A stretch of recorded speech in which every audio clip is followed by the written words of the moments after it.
Bismillah ar-Rahman ar-Rahim. Assalamu alaikum wa rahmatullahi ta'ala wa barakatuh. Alors, nous continuons le cours sur la théorie des ensembles. Aujourd'hui, nous allons aborder la deuxième partie.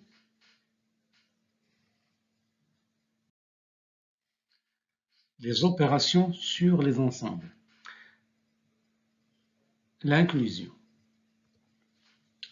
Un ensemble A, il est dit inclus dans un ensemble B si tous les éléments de A sont également des éléments de B. On note A inclus dans B. On dit aussi que A est un sous-ensemble de B ou encore A est une partie de B. Alors l'inclusion, c'est une opération que l'on peut effectuer sur deux ensembles pour tester si l'un est inclus dans l'autre ou l'inverse. Alors l'inclusion, on peut la transformer en une proposition logique. Alors A est inclus dans B si et seulement si, quel que soit l'élément X, X appartient à A implique que X appartient à B. C'est-à-dire que chaque fois qu'un élément X appartient à A, il appartient aussi à B. Bon, il faut bien noter que la théorie des ensembles, les propriétés dans cette théorie sont liées aux propriétés de la logique.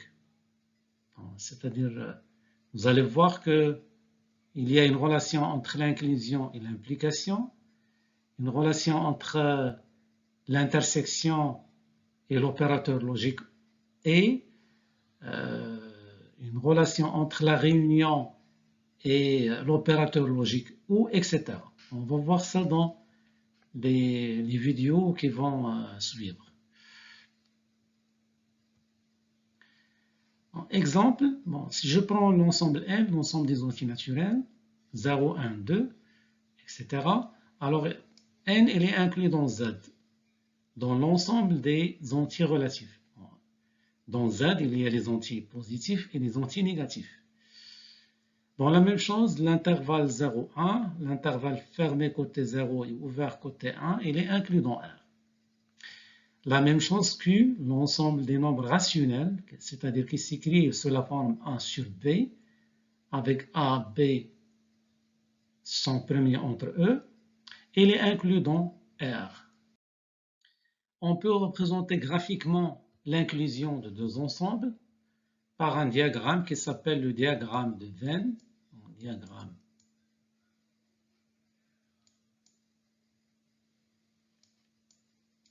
de Venn. Alors ça, c'est un mathématicien. Bon, ici, vous voyez que l'ensemble A, il est inclus dans l'ensemble B, c'est-à-dire que tous les éléments de A, il appartient nécessairement à B.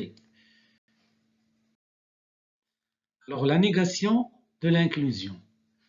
On dit qu'un ensemble A n'est pas inclus dans un ensemble B si la proposition A inclus dans B est fausse. C'est-à-dire, A n'est pas inclus dans B, il est équivalent à dire non A inclus dans B. On note A n'est pas inclus dans B. C'est-à-dire, on écrit le symbole d'inclusion et on met une barre oblique.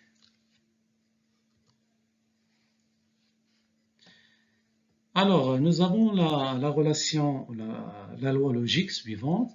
A n'est pas inclus dans B si et seulement si il existe un élément X tel que X appartient à A et X n'appartient pas à B. Donc ça, c'est ce qu'on appelle propriété caractérisante ou bien caractéristique de la relation de non-inclusion. Exemple, donc ici, on peut démontrer qu'un ensemble n'est pas inclus dans B.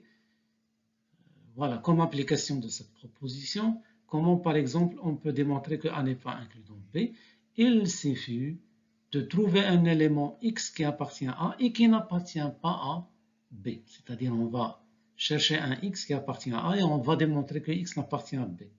Comme ça, on démontre que A n'est pas inclus dans B. Alors, exemple, l'intervalle 0,3 des réels n'est pas inclus dans Q. Pourquoi? Parce que racine de 2, elle appartient à cet intervalle, mais on sait que racine de 2 n'appartient pas à Q.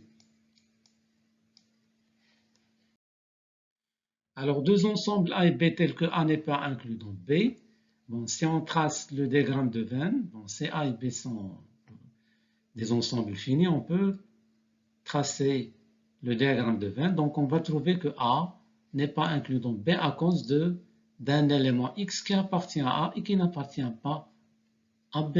Donc, au moins, si on trouve un élément X qui appartient à A et qui n'appartient pas à B, alors on dit que A n'est pas inclus dans B.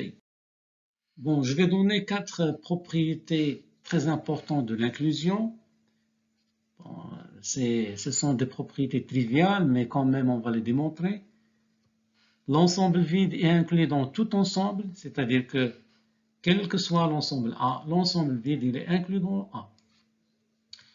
Tout ensemble est inclus dans lui-même, c'est-à-dire que quel que soit l'ensemble A est inclus dans A.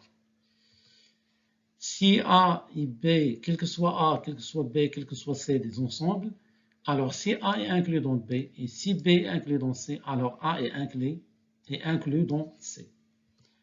Et la dernière propriété concernant les cardinalités des ensembles tels que l'un est inclus dans l'autre, si A et B, donc quel que soit A, B, deux ensembles finis, si A est inclus dans B, alors le cardinal de A il est inférieur ou égal au cardinal de B. Rappelons que le cardinal de A, c'est le nombre d'éléments de A. Passons aux démonstrations et commençons par la première. On va démontrer que l'ensemble vide il est inclus dans tout ensemble A.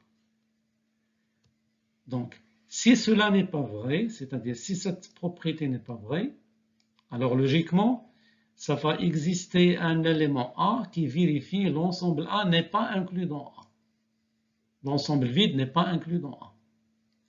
Alors, d'après la propriété de la non-inclusion, c'est-à-dire qu'il existe un élément X qui appartient à l'ensemble vide et tel que X n'appartient pas à A. Or, ça, il est impossible. Pourquoi? Vu qu'aucun élément X ne peut vérifier X appartient à l'ensemble vide. On ne peut jamais trouver un X tel que X appartient à l'ensemble vide d'après la définition de l'ensemble vide. Donc, notre supposition, ou bien notre hypothèse est fausse, et donc, quel que soit l'ensemble A, l'ensemble vide, il est inclus dans A. La deuxième propriété, quel que soit l'ensemble A est inclus dans A. Donc, si cela n'est pas vrai, alors il existera un ensemble A qui vérifie A n'est pas inclus dans A. Et si un ensemble vérifie A n'est pas inclus dans A, c'est-à-dire qu'il existe, ça va impliquer que, ou bien ça va entraîner qu'il existe un élément X qui appartient à A et ce X n'appartient pas à A, ce qui est impossible parce qu'on ne peut pas avoir une proposition et sa négation, toutes les deux sont vraies à la fois. Ça, c'est impossible. Démonstration de la troisième propriété. Quels que soient les ensembles A, B et C, si A est inclus dans B et si B est inclus dans C, alors A est inclus dans C.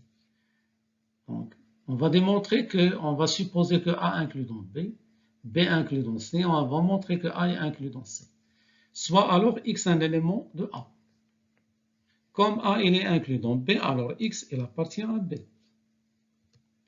Mais comme B il est inclus dans C, alors nous avons également X appartient à C. Donc, quel que soit l'élément X qui appartient à A, X appartient également à C et par suite A il est inclus dans C.